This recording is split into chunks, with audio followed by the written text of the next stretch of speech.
2024년 12월 3일 밤 대한민국에서는 많은 사람들이 충격을 받은 일이 벌어졌습니다. 바로 윤석열 대통령이 갑작스럽게 비상계엄을 선포한 사건입니다.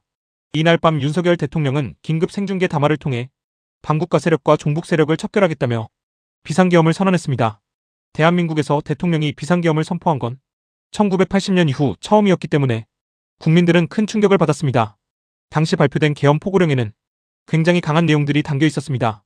국회와 정당의 정치활동 금지, 집회와 시위 금지, 언론과 출판 통제, 파업 금지, 심지어 영장 없는 체포와 압수수색하는 내용까지 포함됐습니다. 발표 직후 서울 국회 주변에는 군 병력과 경찰이 배치됐고 일부 특수부대 병력이 국회 진입을 시도하는 모습까지 공개됐습니다. 하지만 상황은 예상과 다르게 흘러갔습니다. 국회의원들이 긴급하게 국회로 모이기 시작했고 시민들도 국회 앞으로 몰려들었습니다. 당시 국회에는 경찰 차벽과 군 병력이 있었지만 여야 의원들이 담을 넘고 국회 안으로 들어가는 장면이 생중계되며 전국에 퍼졌습니다. 결국 국회는 위급한 상황을 이겨가며 긴급 본회의를 열었고 재석 의원 190명 전원이 계엄 해제 요구안에 찬성했습니다.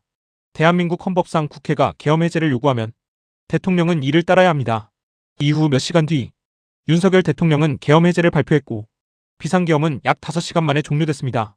하지만 사건 이후 대한민국 사회는 엄청난 충격에 빠졌습니다.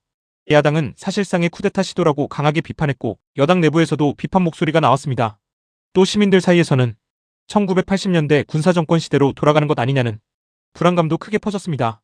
해외 언론들도 이 사건을 긴급 뉴스로 보도했고 미국을 포함한 여러 나라가 우려를 표명했습니다. 이 사건은 현재도 대한민국 현대 정치사에서 매우 큰 논란으로 남아있으며 당시 계엄 선포 과정과 지시체계, 군 동원 문제 등을 둘러싼 수사와 정치적 논쟁도 이어지고 있습니다. 많은 전문가들은 2024년 12월 3일 사건을 대한민국 민주주의가 큰 위기를 맞았던 밤으로 국민들이 살린 대한민국이라고 평가하고 있습니다. 저는 이날을 잊지 않을 것입니다.